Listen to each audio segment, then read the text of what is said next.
আপনারা অবগত আছেন যে গত 7ই জানুয়ারি 2026 রাত অনুমান 20টা 30 সময় তেজগাঁও থানাধীন পশ্চিম তেজতুরি বাজার হোটেল স্টারের গুলিতে অজ্ঞাতনামা দুর্বৃত্তর হত্যার উদ্দেশ্যে বাংলাদেশ জাতীয়তাবাদী স্বেচ্ছাসেবক দল ঢাকা উত্তরের সাবেক সাধারণ সম্পাদক মোহাম্মদ আজিজুর রহমান মুসাব্বিরকে গুলি করে। এই ঘটনায় মুসাব্বির সহ 2 জন গুলিবিদ্ধ হয়। আহত 2 জনকে স্থানীয় একটি হাসপাতালে প্রেরণ করা হলে কর্তব্যরত চিকিৎসক মোহাম্মদ আজিজুর রহমান মুসাব্বিরকে মৃত ঘোষণা করে এবং সুফিয়ান ব্যাপারী মাসুম নামে অপর ব্যক্তিকে উন্নত চিকিৎসার জন্য ঢাকা মেডিকেল কলেজ হাসপাতালে প্রেরণ করে।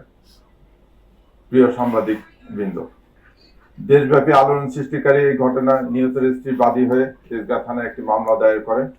পরবর্তীতে এই মামলাটি নিবিড় ও সুষ্ঠু তদন্তের জন্য ডিবিডিএমপির নিকট হস্তান্তর করা হয়।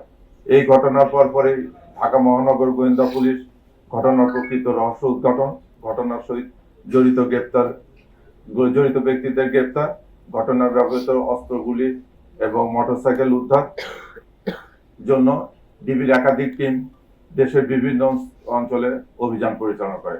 ঘটনাস্থল থেকে আমরা সংগৃহীত করি সিসিটিভি ক্যামেরা ফুটেজ, এই ফুটেজ এবং তথ্য প্রযুক্তির বিশ্লেষণ প্লাস আপনাদের মিডিয়া যে কর্মীরা আছেন তাদের যে তথ্য উপাত্ত এগুলো বিশ্লেষণ করে আমরা একাধিক টিম রাজধানী ঢাকা, মানিকগঞ্জ, ময়মনসিংহ, নেত্রকোনা জেলায় ধারাবাহিক অপারেশন পরিচালনা করে এবং এই ঘটনার সাথে শুটিং ইনসিডেন্টে সরাসরি জড়িত থাকা শুটার জিন্নাত, সমন্বয়কারী এই ঘটনা যে সমন্বয় করেছিল সে বিল্লাল, তারপরে ঘটনা সংগঠনের পর তাদের আত্মগোপনের সহায়তাকারী আব্দুল কাদের ও ঘটনা যে রেকি করেছিল সে রিয়াজকে গ্রেপ্তার করি। এ ব্যাপারে আপনারা অবগত আছেন।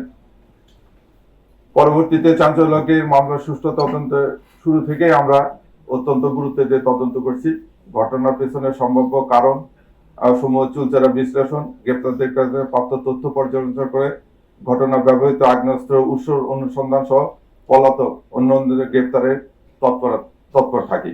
এরই ধারাবাহিকতায় শুক্রবার 23শে জানুয়ারি নরসিংদী জেলার মাধবদী পৌরসভার মনোহরদী থানা এলাকায় জৈনক শাহজাহান খলিফা ভাড়াটিয়ার বসতবাড়ি হতে মুসাব্বির হত্যাকাণ্ডে ব্যবহৃত 2টি বিদেশি পিস্তল, 2টি ম্যাগাজিন, 12 রাউন্ড গুলি সহ হত্যাকাণ্ডে অংশগ্রহণকারী অন্যতম শুটার রহিমকে গ্রেপ্তার করা হয়। এ বিষয়ে নরসিংদী জেলার মাধবদী থানায় অস্ত্র আইনে একটি মামলা দায়ের করা হয়েছে। মামলা তদন্ত চলতেছে। আপনারা জানেন যে সামনে আমাদের জাতীয় ইলেকশন, এই ইলেকশন কে অস্থিতির এই মুহূর্তে দেশকে অস্থিতির করার জন্য অনেকেই তৎপর আছে। এ ব্যাপারে ডিবিও খুব করতেছে। এই মাসে আমরা সর্বাধিক সংখ্যক প্রায় 13টির মতো আগ্নেয় অস্ত্র উদ্ধার করেছি, এই দুটো সহ, এবং অন্যান্য যে সমস্ত সন্ত্রাসী আছে তাদের বিরুদ্ধে আমরা আইনগত ব্যবস্থা নিচ্ছি। আপনারা সহযোগিতা করবেন মামলা সুষ্ঠু তদন্ত করে আমরা যেন দোষী ব্যক্তিদেরকে শাস্তির আওতায় আনতে পারি। পাশাপাশি ঢাকা মহানগরীর আইন শৃঙ্খলা রক্ষা করে